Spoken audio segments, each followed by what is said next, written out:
3, 4. ¿Quién puso a Calderón en la presidencia? El Partido de Acción Nacional. Carlos Salinas de Gortari. El Bester Gordillo. Bueno, las grandes corporaciones. Ahora, ¿quiénes de aquí conocen la Constitución Política de los Estados Unidos Mexicanos?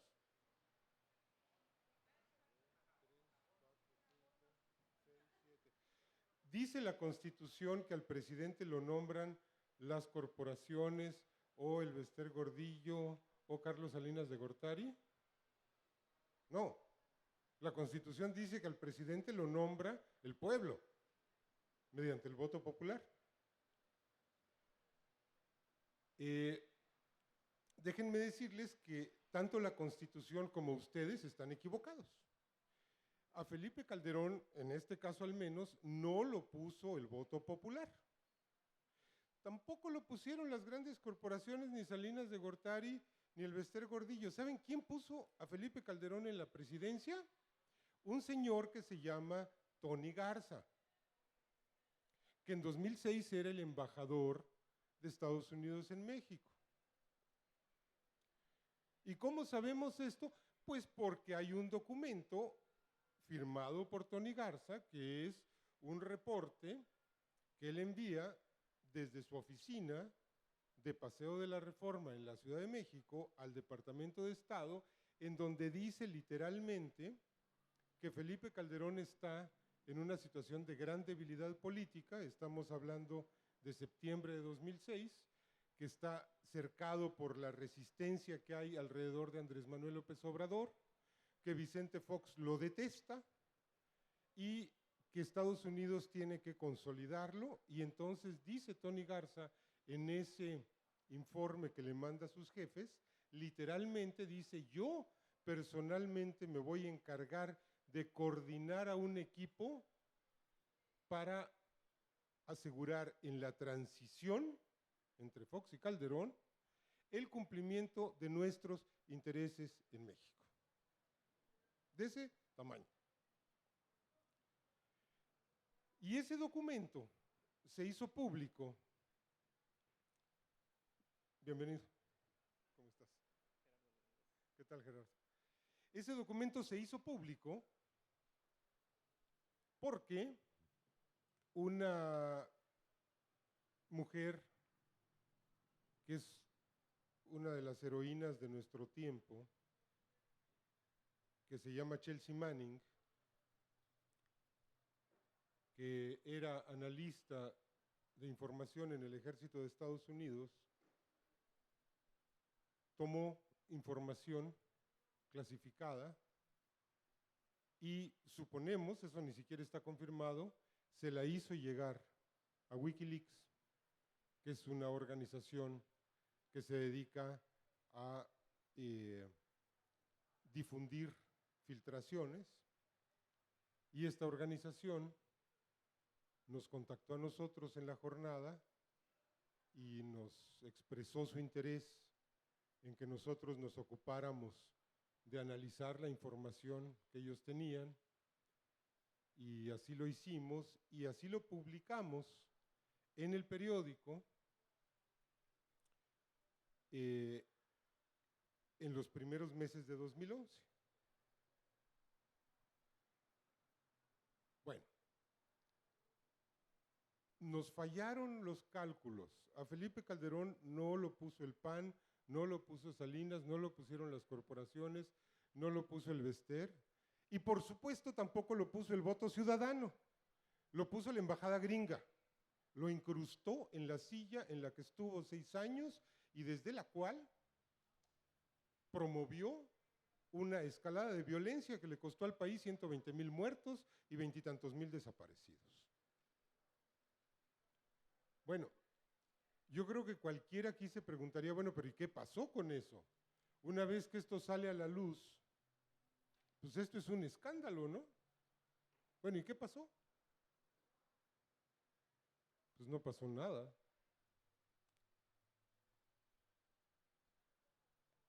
el sistema judicial mexicano habría tenido que reaccionar ante esta tremenda anomalía republicana, pues primero sacando a Felipe Calderón de la presidencia, para empezar, ¿no?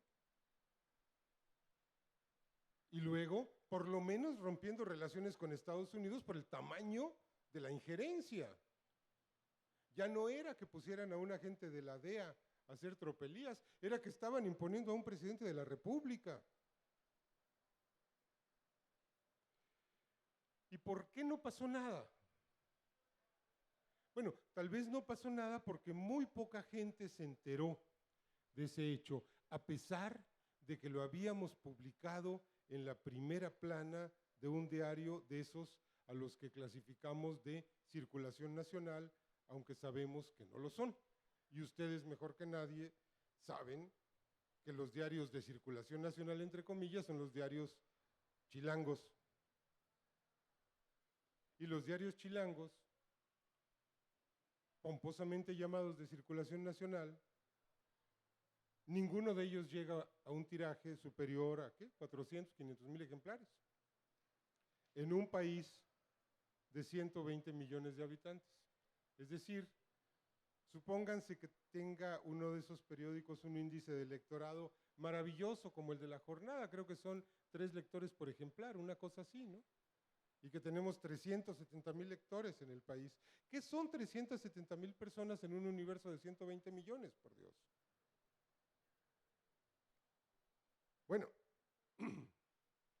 si viviéramos en una situación de normalidad democrática, seguramente los otros medios que se dicen a sí mismos el cuarto poder y el contrapeso a los poderes públicos, habrían retomado esta información por su evidente condición de interés social, de interés nacional.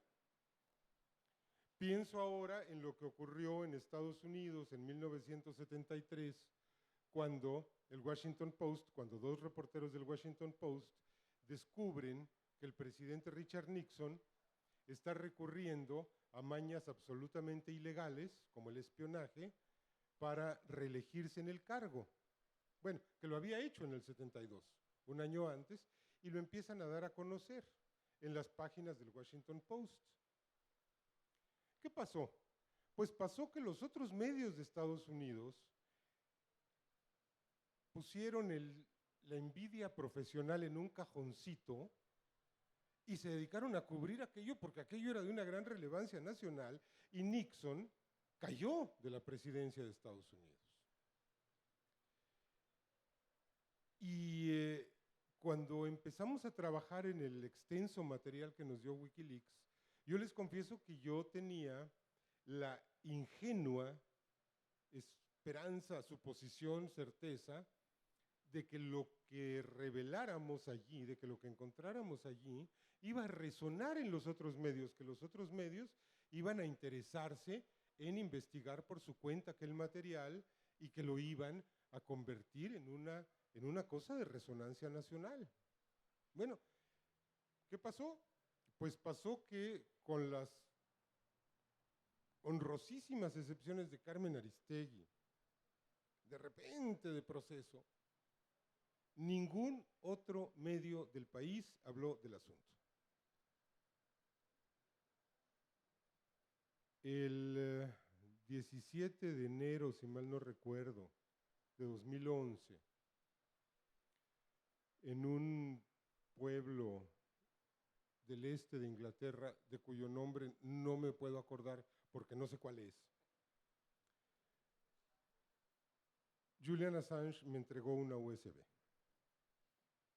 Después de un viaje más peripatético que patético, en el que me estuvieron mareando la perdiz y en el que yo me sentí, pues no en una película de James Bond, sino de Mr. Bean, porque era un poco grotesco, y porque además estaba yo cagado de susto de que me iban a dar un material que era propiedad confidencial del gobierno de Estados Unidos, y ya estaba yo haciendo planes de lo que iba a dedicarme a leer cuando me metieran a Guantánamo, ¿no? Porque pues esa era un poco la perspectiva. En esa USB que me entregó Assange, a mitad de esa aventura, bueno, pues tal vez tenga algún interés sardónico y humorístico. Teníamos 4,000 páginas de información, grosso modo, 2,500 documentos, y pues había cosas muy fuertes. Esa noche, en ese pueblo perdido de Inglaterra, yo no tenía la menor idea de qué iba a encontrar, pero yo dije, híjole, seguro me voy a enterar de cómo estuvo que mataron a Colosio y quién lo mandó matar. No me enteré de eso. No me enteré de eso porque lo que me estaban dando eran nada más reportes que los diplomáticos destacados, los diplomáticos gringos destacados en la embajada y en los consulados en México mandan al Departamento de Estado. Es decir, era un fragmentito de la realidad. Ahí no había información de la CIA, ni de la NSA, ni del Pentágono, ni de la inteligencia mexicana. Ahí había solo la información diplomática y era un fragmento además, no era todo. Es decir, había 5 o 6 cosas de los años 80, 20 de los años 90 y de pronto había muchos de 2009 y de 2010, en fin. Yo creo que Chelsea Manning agarró lo que pudo, lo echó en un disco duro. Esto es mi imaginación porque no lo sé, no he hablado con ella. Sí me imagino que lo hizo en una situación de película en la que se ve cómo se va llenando el CD, ¿no? Mientras los malosos se acercan así metro a metro y el bueno tiene que sacar el CD e irse a la chingada, pero corriendo, ¿no? Supongo que fue algo así, que agarró lo que pudo y que se dio a conocer lo que se pudo. Pero en ese fragmento, en esa ventana, pues nos enteramos de cosas terribles.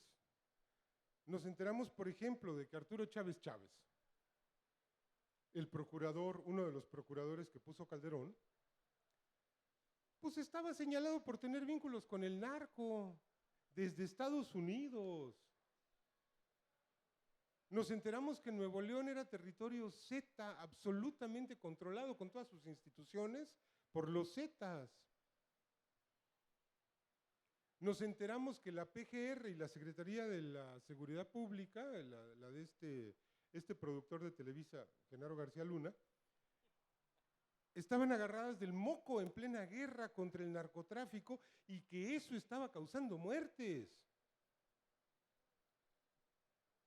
Nos enteramos que Enrique Peña Nieto era un gran escenógrafo que invitaba a los diplomáticos gringos al Estado de México a enseñarles sets escenográficos construidos para la ocasión de la visita.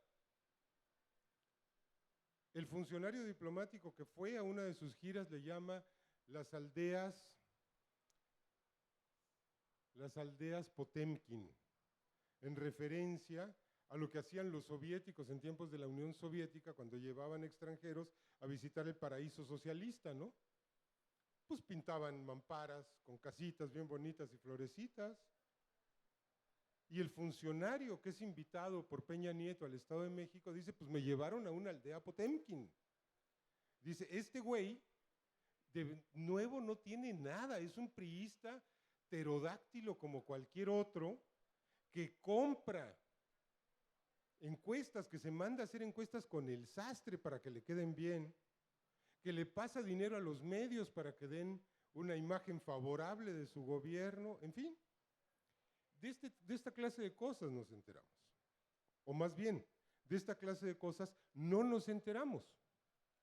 Porque fíjense, esto de Peña Nieto, por ejemplo, que es uno de los documentos más escandalosos de todo el paquete, y fue un paquete grande, vaya, lo publicamos, si mal no recuerdo, en mayo de 2011. Ahí está en el libro. Pero,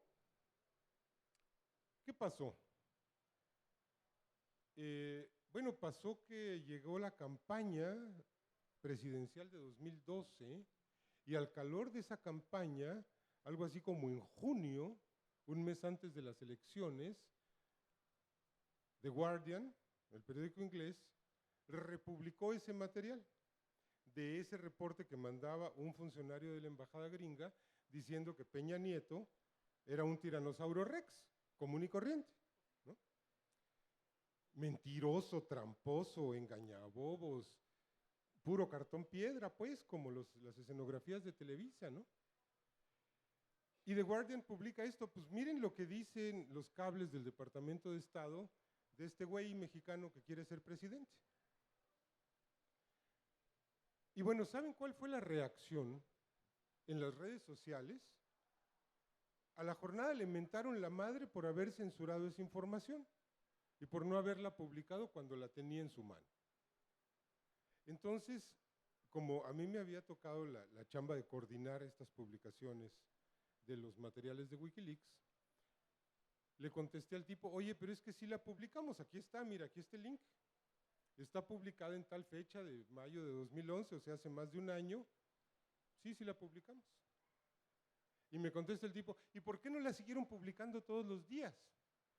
Y le dije, bueno, mira, porque somos un periódico. Es decir, si fuéramos un libro, haríamos básicamente reediciones de lo mismo de manera regular, pero los periódicos tienen que variar. No pueden publicar la misma información diario, salvo el nombre del periódico, que generalmente no varía, ¿no? Pero creo que esto ilustra el enojo social que había ante el desconocimiento que la propia sociedad tuvo en su momento de una información que resulta crítica para entender el país siempre y cuando esa información llegue. Bueno, yo creo que en cualquier situación de normalidad democrática,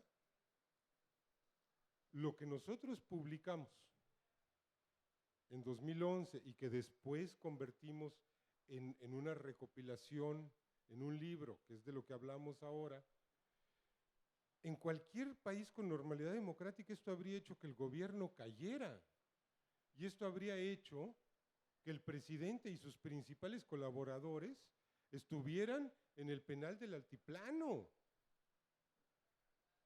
por la comisión de delitos graves. Pero como el presidente no lo puso el pueblo, sino la embajada gringa, esto no ocurrió. Porque ¿a quién le rinde cuentas el presidente? ¿A la sociedad? Ja, ja, ja. No, le rinde cuentas a la embajada gringa y desde luego a los grandes capitales. Esto es lo que a nosotros nos tocó hacer, muy grosso modo.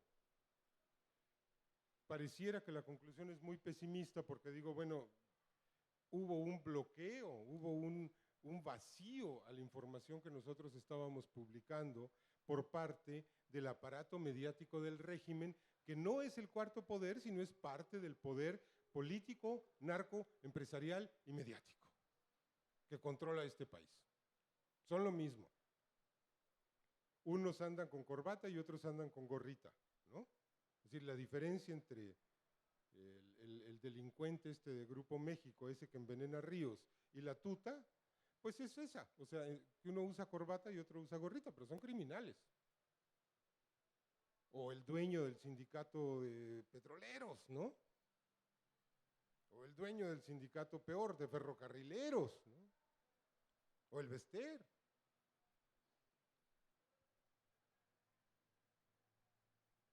Pero también pasó algo. Esta masa informativa se publicó en 2011 y en 2012 hubo una insurrección cívica pacífica en el país, que no se limitó al DF, que fue el movimiento Yo Soy 132. Y fue un movimiento que surgió con una conciencia mediática muy clara, en el sentido de que la gran masa de medios electrónicos e impresos del país es parte del poder político. No es que esté al servicio del poder político como antes, es que es parte de ese poder. Es que ellos también intervienen en el nombramiento y sobre todo en la gestación de presidentes. Porque si una matriz, si un útero puede reclamar el dudoso honor de haber gestado a Peña Nieto, es Televisa. Creo que esto es muy claro.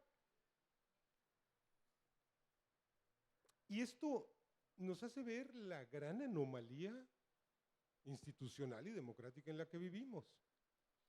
Sería muy presuntuoso de nuestra parte decir, bueno, nuestro trabajo contribuyó para que los chavos de Yo Soy 132 nacieran, por así decirlo, con la conciencia del factor mediático como componente de esta dictadura tan rara en la que vivimos. No lo sé, ojalá que sí. Lo cierto es que nacieron como movimiento diciendo democratización de los medios. Si queremos una institucionalidad democrática, tenemos que empezar por democratizar los medios, y tenían toda la razón del mundo. Curiosamente, esta generación de Yo Soy 132, que solo parece, que surgió y desapareció, no es cierto, ahí están. Lo que aprendieron en 2012 no se les va a olvidar nunca.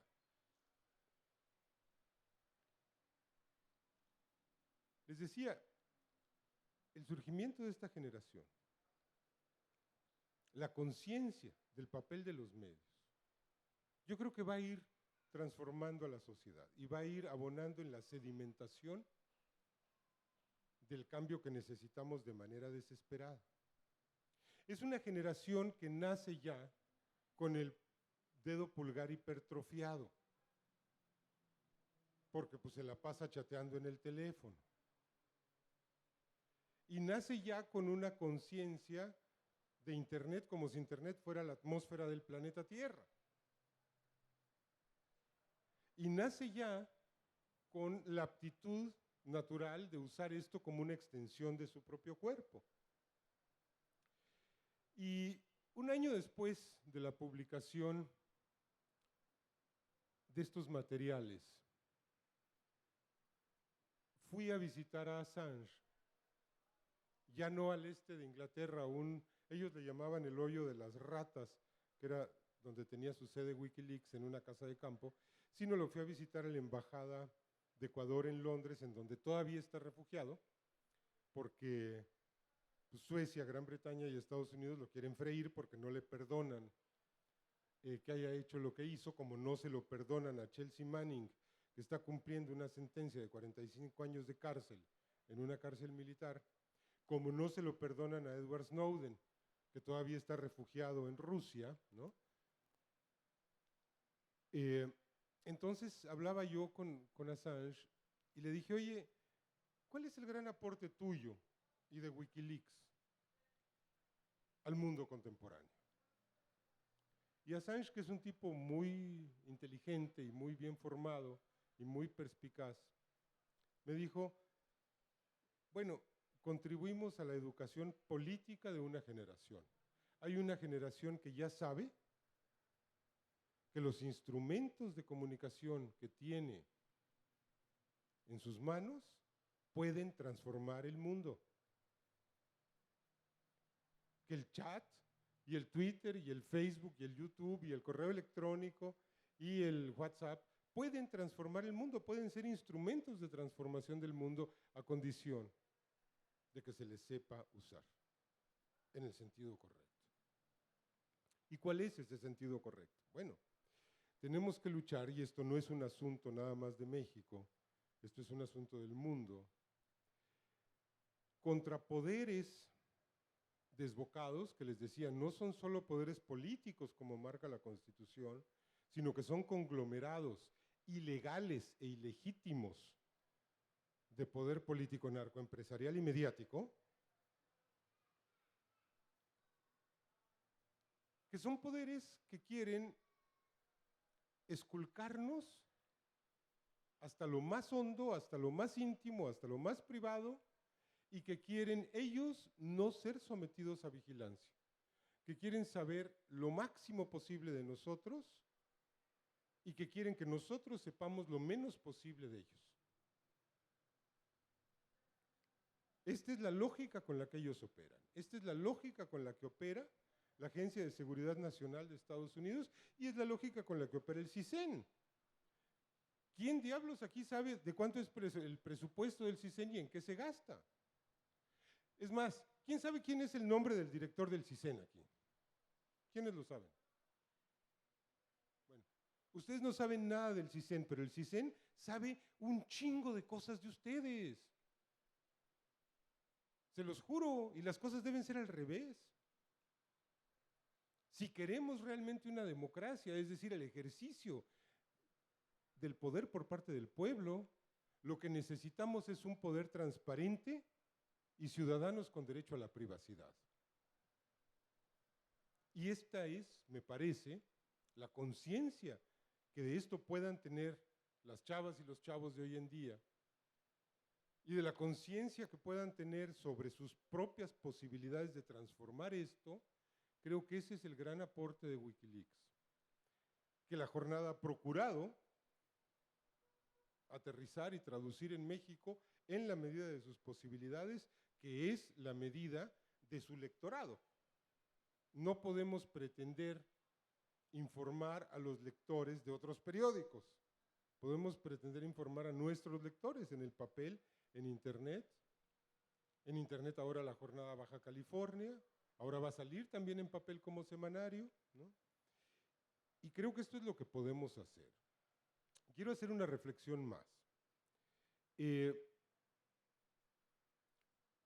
Les decía que toda esta información se refiere al periodo de Felipe Calderón, porque pues, es lo que teníamos. Por fortuna, el ejemplo de Chelsea Manning y el ejemplo de Julian Assange ha cundido. Ya tenemos a Snowden, es decir, hace 20 años la frecuencia con la que podía ocurrir una filtración de esta clase era una cada 10 años.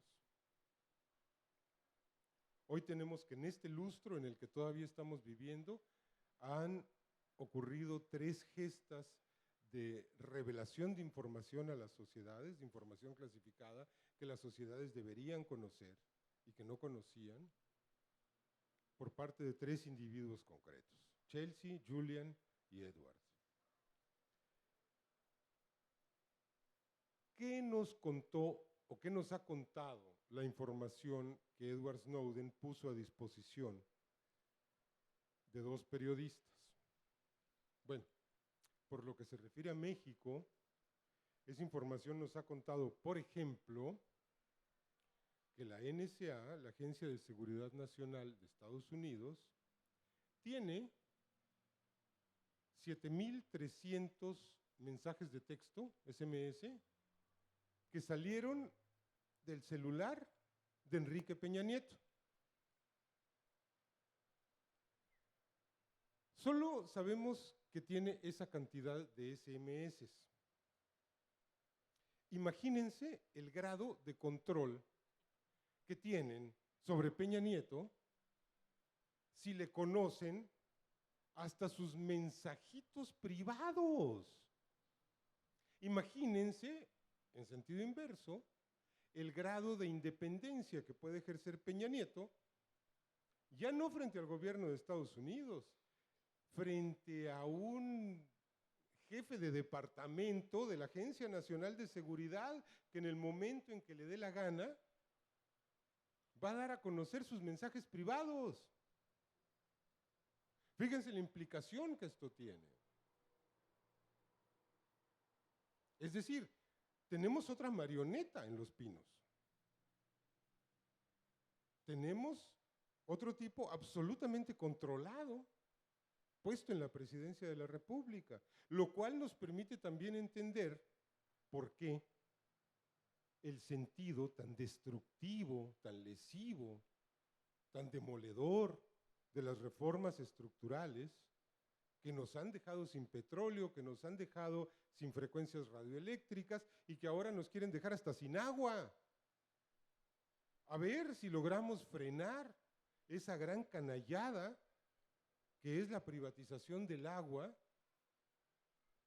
porque de manera fortuita un ciudadano le tomó fotos a un helicóptero muy bonito que iba a recoger a alguien y de pronto descubre que es David Korenfeld, el dueño de la Conagua. Y Korenfeld, que era el autor de esta propuesta canalla de ley privatizadora, se ve obligado a renunciar porque es demasiado impresentable. Yo tengo la convicción de que este ciudadano, que es un matemático de la UNAM y un empresario de software, que tomó la foto de manera fortuita y que al darse cuenta de qué se trataba, decidió darla a conocer y hacer una denuncia, yo estoy convencido de que este ciudadano está al tanto del trabajo y de los aportes de Wikileaks y de Snowden y de Chelsea Manning, y que ya se ha dado cuenta del poder social que puede tener una revelación. El régimen de Peña Nieto seguía galopando a bordo encima del corcel del cinismo, incluso después del asesinato de 3 muchachos de Ayotzinapa y el secuestro de otros 43 y la desaparición. Y seguía como si estuviera gobernando Finlandia. Pero de pronto, un equipo de investigación, encabezado por Carmen Aristegui, por Daniel Izárraga, dice, a ver, oye, espérate, aquí hay una casita en donde tú vives, según la revista Hola, y pues es una casita de $7 millones, pues ¿cómo está esto? ¿No? Bueno, esta fue la puntilla para que el régimen actual descarrilara, porque hoy lo que tenemos es un régimen descarrilado, es un gobierno inviable, es un gobierno que no gobierna más, que tiene cero credibilidad, ¿no? Estas revelaciones son muy importantes. El conocimiento sí implica poder. Y lo que le urge a este país es poder ciudadano. Tenemos una hipertrofia del poder político, mediático, narco, empresarial, que son una sola cosa, y tenemos una atrofia del poder ciudadano. Hoy, que vivimos en la era de la información, estamos en posibilidades de reconstruir ese poder ciudadano y de confrontarlo con este poder aguzanado, corrompido y pervertido que se ha desarrollado en la cúpula de las instituciones. Y, bueno, no hubo ejemplares ahora. Este libro, permítanmelo. Este libro es la recopilación de lo que publicamos. Está, creo que lo más importante aquí, y está también, gracias, está también el relato, grosso modo, en ese momento, en el momento en que me puse a compilarlo, no podía contar muchas cosas, porque Wikileaks seguía funcionando en el mismo local, etcétera, pero está contado grosso modo cómo fue que nos contactaron, cómo nos pusimos a trabajar, etcétera. Y esto es lo que yo tengo que contarles al respecto. El libro se consigue, como no llegaron los ejemplares, se consigue en la página de la jornada, lo mandan pedir y les llega. Desde luego, la Agencia Nacional de Seguridad y el CISEN se van a enterar de que ustedes compraron este libro, así que les advierto. Gracias.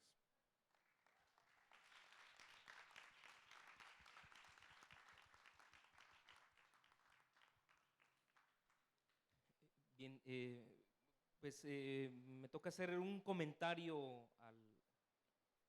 al libro. Creo que va a ir muy a tono, me da gusto que las notas que hice en función de lo que revisé, leí el libro, de lo que conozco, vayan a hacer eco de las palabras de Pedro Miguel. Entonces, por ese lado, creo que vamos a coincidir en algunas preguntas que posteriormente espero que le hagamos todos. Yo empezaría con una. En primer momento, haría un comentario meramente quizá desde mi área, desde la comunicación, los estudios de comunicación, desde las dimensiones de comunicación, netamente cultura e información. En ese sentido, vivimos un momento, una vida contemporánea que atiende, entre otros problemas, entre otros conflictos, el de la cultura, la comunicación y la información, como ya estamos viendo claramente el ejemplo. Si bien se ha hablado de un mundo de hiperinformación, ¿sí?, de la era de la información, trae consigo efectos como de punto ciego cuando uno maneja en el auto, ¿no? Toda la información posible, pero hay cosas que se quedan fuera. Y el problema no es nada más la hipoinformación o esta no información que nos llega, sino El problema de esta información es la ausencia de esta información que es socialmente necesaria, de lo que es fundamentalmente importante que cada ciudadano sepa, conozca de lo que acontece en su entorno inmediato, que cada vez se hace más claro y más visible. Estamos entonces en esta era hipermedial, esta era no más de la información, sino de los medios atravesados por diferentes lenguajes, narrativas, que son los nuevos medios, ¿sí? Y en el contexto en lo que está la información del libro, en el cual ya la información tiene otras dimensiones y otras características. Creo que ha tomado un sentido en el cual yo ahorita al final hago la última parte del comentario, me siento un poco pues a favor y veo el vaso medio lleno, por un poco lo que decía el autor.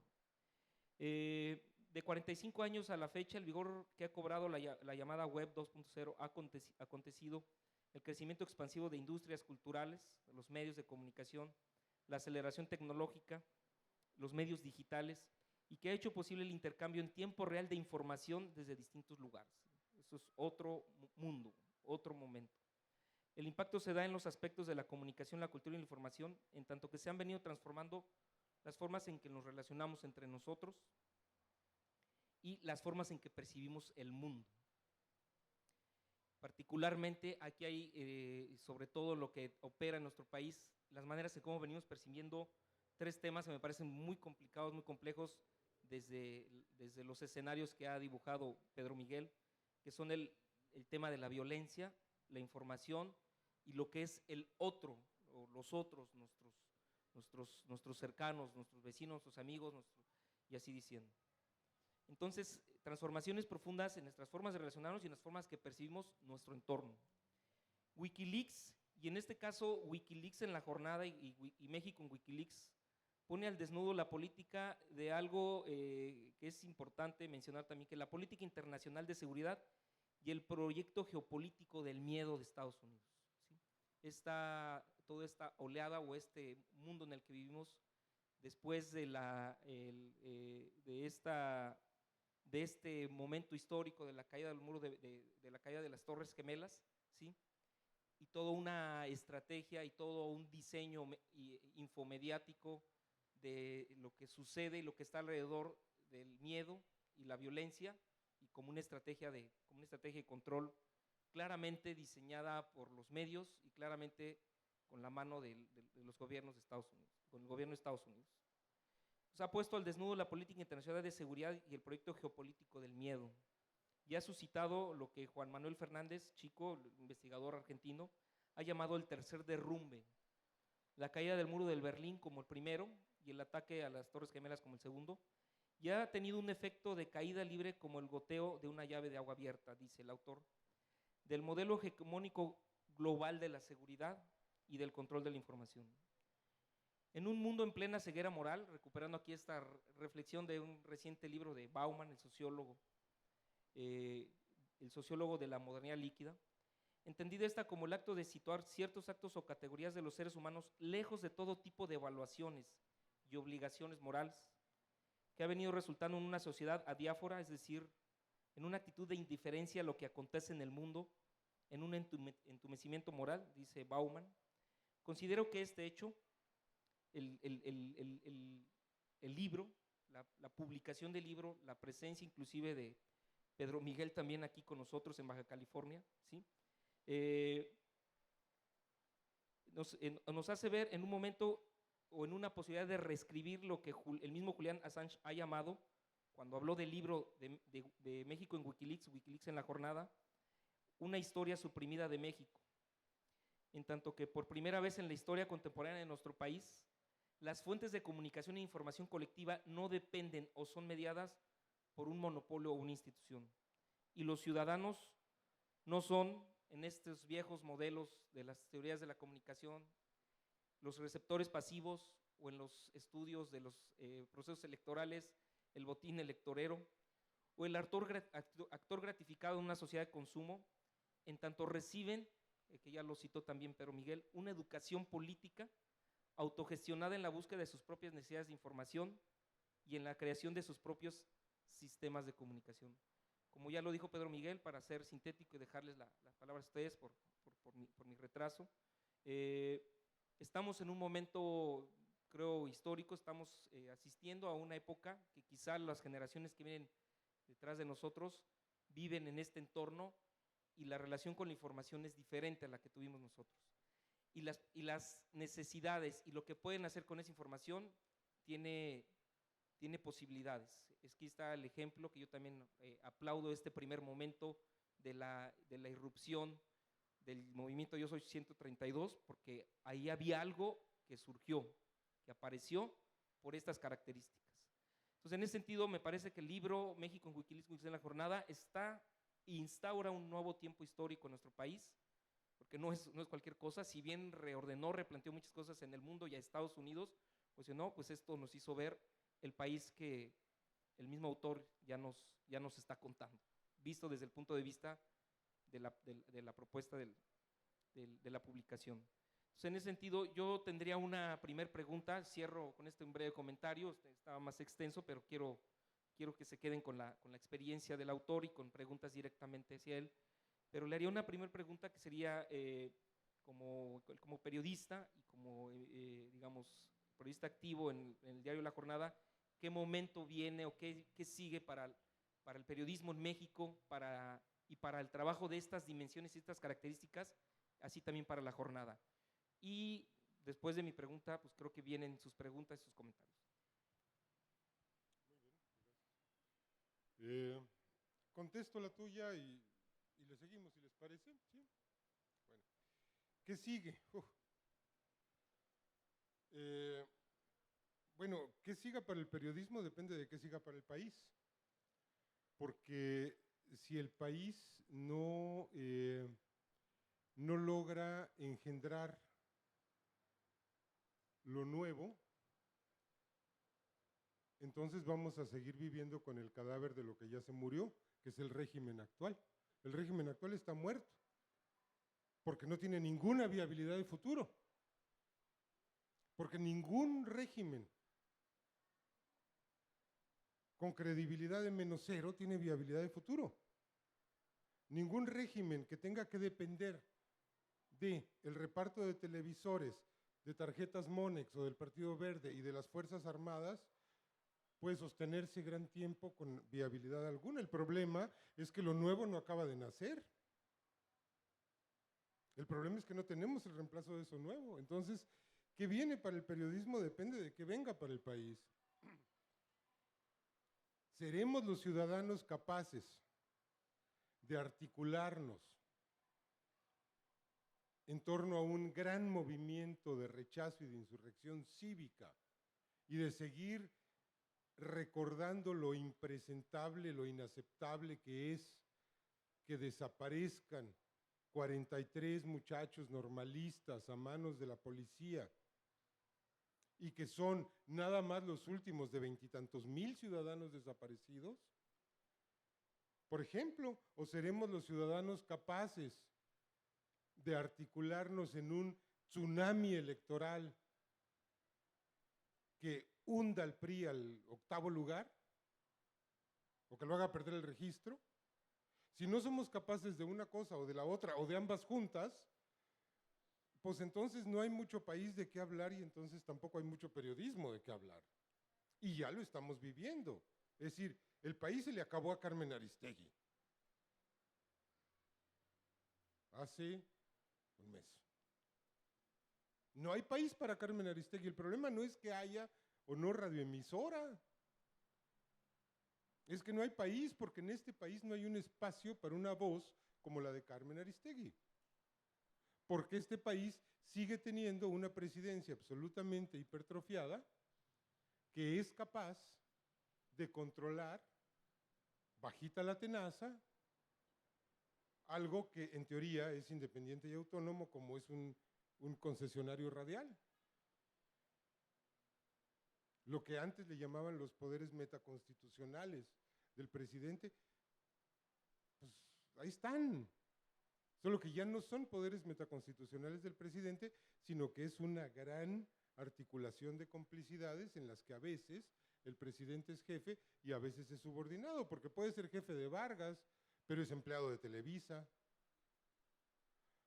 Ahora, yo diría, bueno, tampoco podemos ser como tan pinches pesimistas, ¿no? Porque a lo mejor lo que le sigue al periodismo es contribuir a un país viable. ¿Y cómo puede contribuir a un país viable?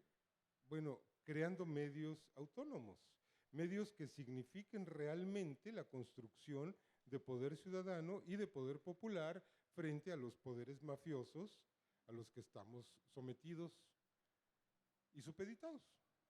¿Y cómo se hace eso? Pues creando medios, construyendo medios, ¿no? Y aquí tenemos un ejemplo, pues está surgiendo la Jornada Baja California.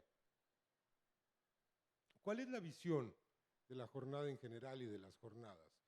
Pues la visión es que tenemos que contar lo que no cuentan los grandes conglomerados que no ejercen la libertad de expresión, mentira, ejercen la libertad de negocio. Miren, aquí hay una consideración fundamental. Mucha gente en el mundo y en este país también se tragaron el cuento de que el presidente ecuatoriano Rafael Correa es la bestia negra de la libertad de expresión y que es un tipo que encarcela a periodistas y los somete a juicio. Igual decían de Chávez, ¿no? A nadie se le ocurre decir eso de Obama, a pesar de que Obama tiene refugiado en una embajada a Assange, presa a Chelsea Manning, exiliado a Edward Snowden, pero nadie dice, oye, esta es la bestia negra de la libertad de expresión. Bueno, lo dicen de Correa, ¿no? Les encanta decir que Correa es el enemigo del periodismo. ¿Y saben qué? Pues resulta que desde mi punto de vista es exactamente al revés. Desde mi punto de vista, lo que ha hecho Correa es permitir el ejercicio de la libertad de expresión que estaba absolutamente asfixiado por el predominio aberrante, inmoral e impúdico de los intereses comerciales sobre la prensa. Voy a esto. ¿Qué pensarían ustedes de un país en el que el 95% de los medios informativos están en manos de las iglesias? ¿Qué pensarían ustedes de un país en el que el 95% de los medios informativos están en manos de los sindicatos o de los partidos políticos? Ahora díganme qué piensan de un país en el que el 95% de los medios están en manos de los empresarios. Eso es una distorsión tremenda que nos han hecho tragar como algo natural, para colmo. Eso no está bien. Tiene que haber medios sociales, tiene que haber medios partidistas, tiene que haber medios educativos, tiene que haber medios del Estado, tiene que haber radios comunitarias y tiene que haber medios empresariales, pues ¿cómo no? Enfrentamos esta distorsión de las lógicas y estamos avanzando, yo creo que el país está avanzando, no al ritmo al que a mí me gustaría, en la construcción y en la generación de nuevos medios. También nos las han puesto fácil, porque es más fácil competirle a Televisa en internet que con una concesión que de entrada ni te van a dar, y si te la van a dar te van a pedir 4,000 millones de pesos como a Grupo Radio Centro, que ni Grupo Radio Centro pudo juntar. Si güeyes no son, entonces ahí no podemos competir. Pero en internet sí la tenemos más fácil, ¿eh? No la tenemos ganada, ni mucho menos, la tenemos más fácil. Y ahí podemos ir incubando el surgimiento de medios que empoderen a la sociedad frente a los poderes hipertrofiados. No creo en el periodismo ciudadano, creo que no tiene ningún sentido hablar de periodismo ciudadano, como no lo tiene hablar de candidatos ciudadanos, como si los políticos no fueran ciudadanos o como si fueran marcianos, ¿no? No, los periodistas somos ciudadanos. Pero hablar de periodismo ciudadano a mí me hace recordar el caso del tipo que se compra un bisturí y entonces es médico ciudadano, ¿no? O sea, no basta con una cuenta de Twitter para hacer periodismo. Se necesita una preparación, una visión profesional, ¿no?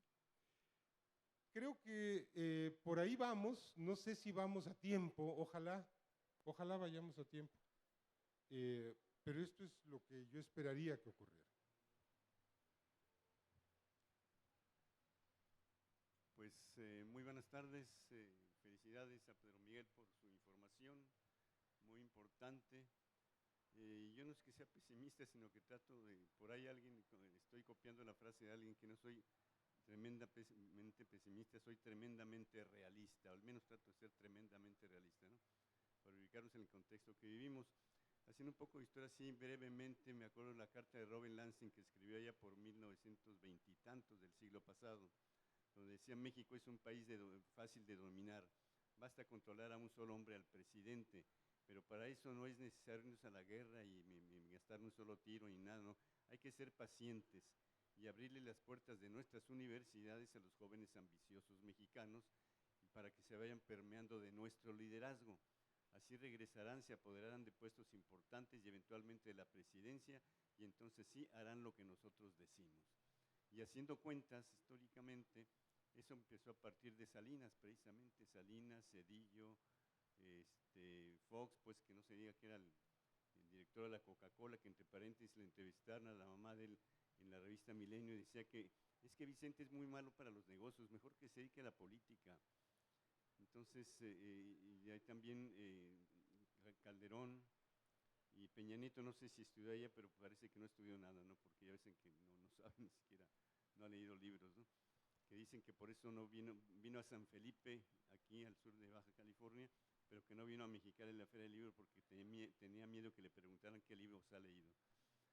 Entonces, sin embargo, han sabido construir muy hábilmente un contexto sociopolítico de la mayoría de las gentes fácilmente manipulables y haciendo un poco relación con las 20 estrategias de manipulación mediática de Chomsky, que los publican en La Jornada, por cierto, tiene una sección de Chomsky en La Jornada, de cómo a través de los medios de comunicación tiene a la gente totalmente manipulada, controlada.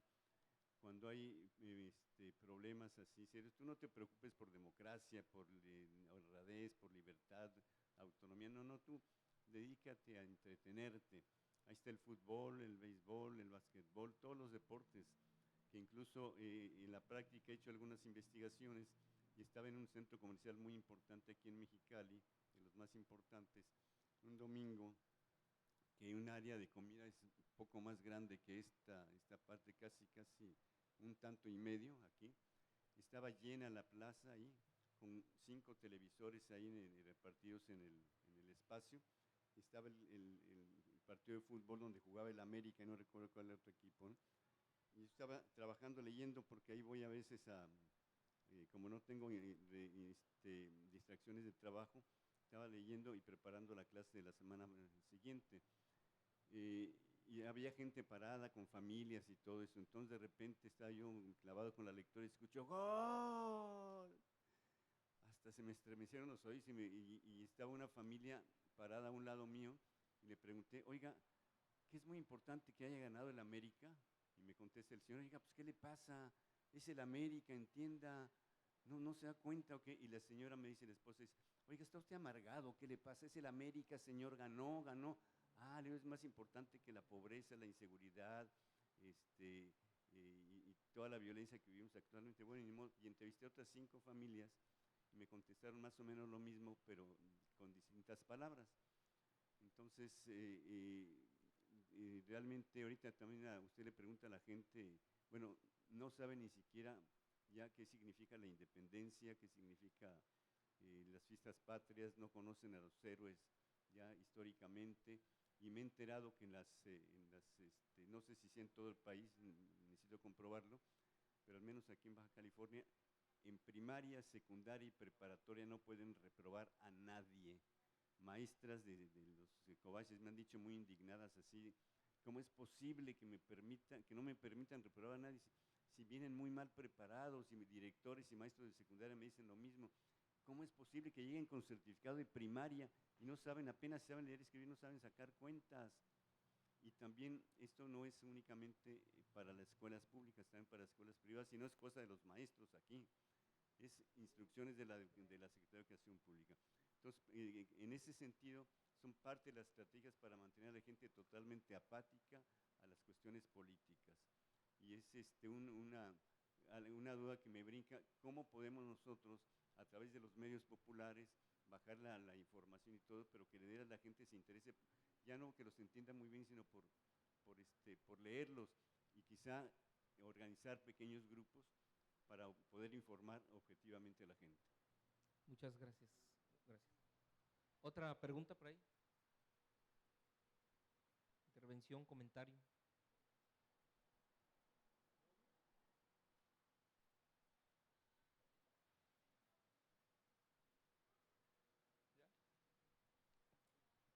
¿Alguien tiene una duda? ¿Un comentario? Allá atrás, allá atrás, allá.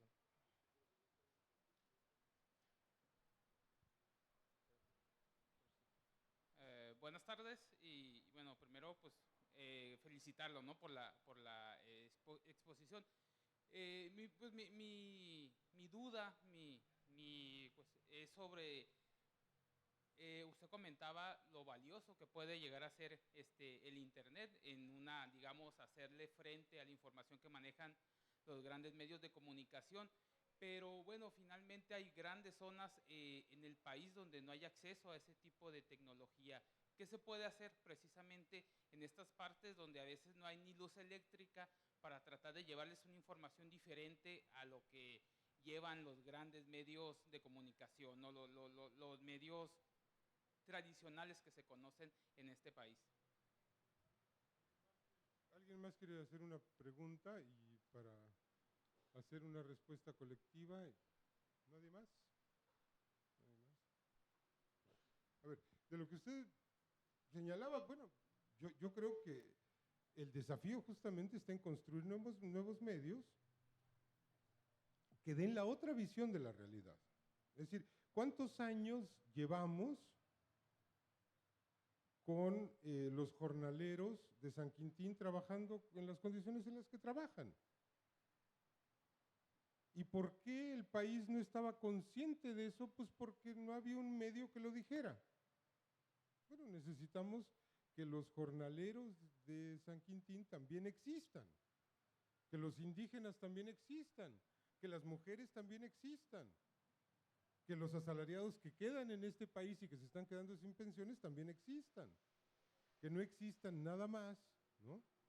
Las cifras de la Secretaría de Hacienda que dice que vamos a toda madre, las cifras que da Peña Nieto en materia de seguridad, que dice que si estamos viviendo una paz como en Noruega, ¿no? Es decir, este tipo de cosas, pues necesitamos revelar el otro país, yo creo que es claro. Ahora,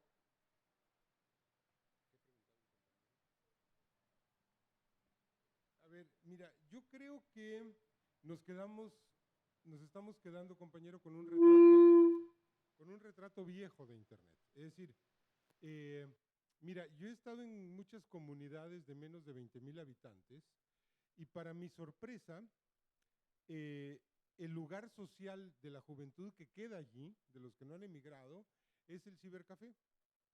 Ahí están todos en friega, platicando, una con el novio que se fue a Celaya, el otro con el papá que está en el estado de Washington, en fin, es decir, creo que hay una sublectura del uso de Internet en el país, porque la estadística lo que cuenta son los poseedores de cuentas de acceso, sean de Infinitum o de Cable Más o de lo que tú quieras, o de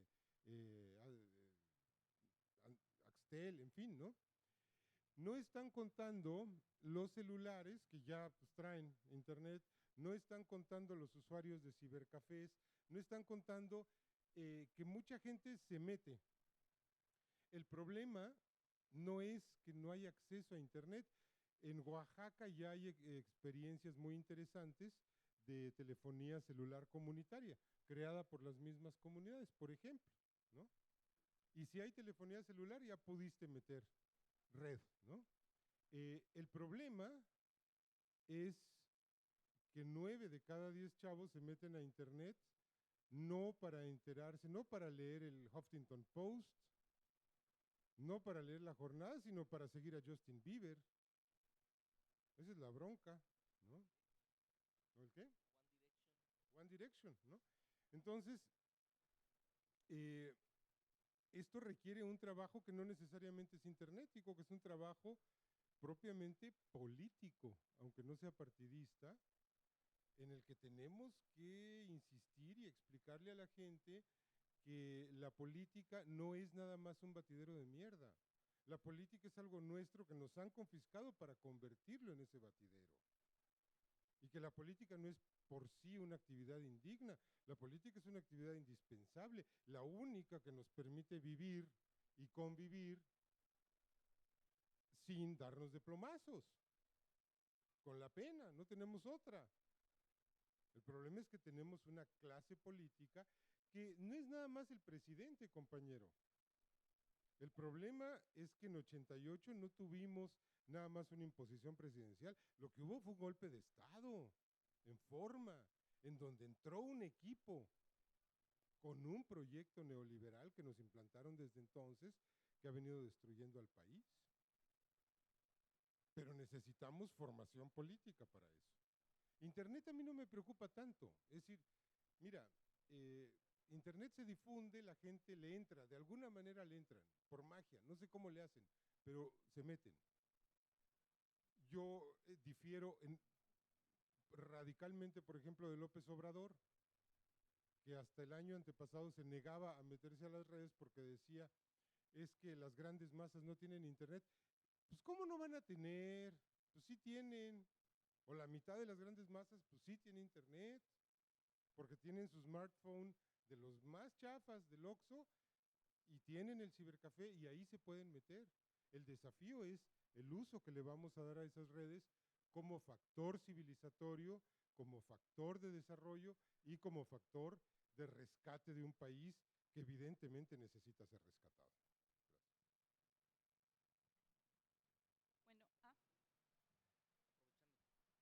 Bueno, Yo tengo otra pregunta. Se van, es una pregunta dando seguimiento a la publicación de la que estamos hablando ahora. Se van a seguir dando publicaciones de este tipo, tanto en el diario como en documentos de esta forma, ¿sí? Vienen en el proyecto editorial de la jornada. Sí, siempre y cuando tengamos masa crítica para hacer un libro, lo haremos, sin duda. ¿Quieres el micrófono?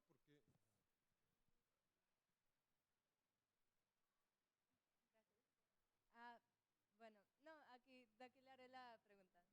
Ok, así que como todos, felicitaciones por sus investigaciones y que le importa y está como quedando a conocer todo. Entonces, lo que a mí me da curiosidad es de que, ¿qué es lo que usted busca? ¿Cuál quiere usted que sean las acciones que se tomen, la consecuencia de este conocimiento que se convierta general? Este conocimiento de que nuestro país está mal, ¿qué acciones son las que desea usted desea que se tomen para arreglar las cosas? El conocimiento de que nuestros presidentes, estos corruptos, digamos, quitarlos de sus cargos, pero después, si viene gente con la ideología correcta, el sistema en sí completamente ya está corrupto y se tendría que quitar desde su raíz. ¿Cuáles son las acciones que usted piensa que se pueden llevar a cabo para solucionar esto? ¿Lo ha pensado? Me da curiosidad a mí en lo personal.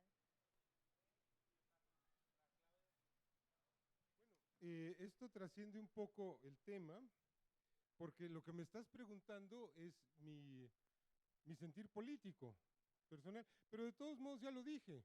Es decir, yo creo que necesitamos transformar el régimen, transformar el país, sacar del poder a esta mafia. ¿Y cómo hacer eso concretamente? Pues yo creo que necesitamos una confluencia de todas las fuerzas que están convencidas de la pertinencia de ese cambio. Y eso quiere decir un espectro muy grande que incluye a la banda de los curas, que incluye a la banda de Ayotzinapa, que incluye a la banda de Morena, que incluye a los sindicatos, que incluye a los zapatistas, etcétera, y empezar a conformar una cosa que, mira, si son elecciones, si son manifestaciones, salvo los madrazos en donde yo creo que está garantizada la derrota, yo creo que hay que hacer de todo. Creo que hay que hacer marchas, creo que hay que hacer campañas, creo que hay que hacer elecciones, participar en las elecciones, cuidar el voto, defender los triunfos, etcétera, estar en las calles, hacer organización popular, crear centros culturales, crear medios. Es decir, tenemos que impulsar un florecimiento social que nos permita librarnos de esta cosa tan espantosa que estamos viviendo.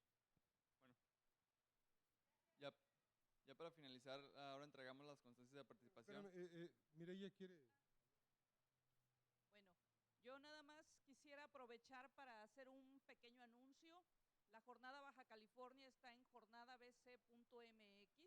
Estamos ya con nuestro sitio de internet y los invito el próximo lunes.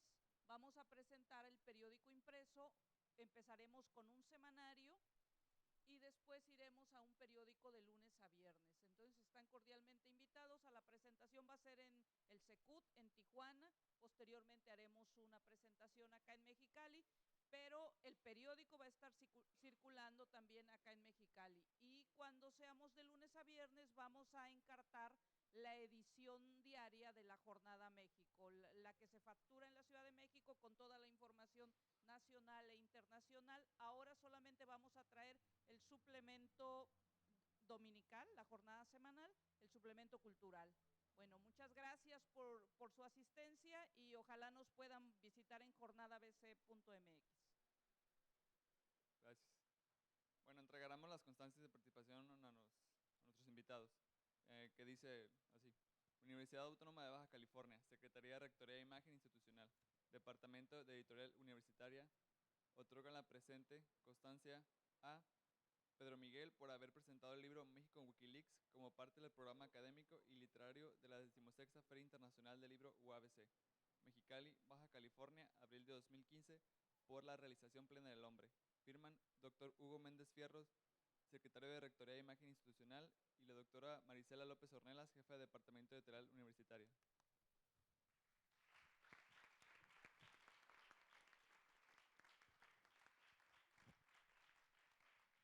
Y también a Gerardo Guillermo León Barrios por sus comentarios en torno al libro México en Wikileaks.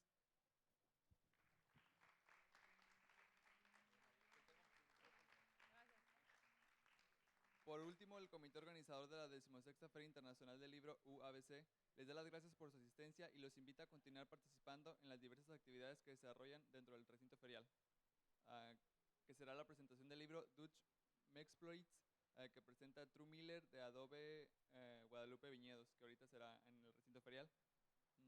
Quienes estén interesados los invitamos a que adquieran el libro en la entrada, y gracias.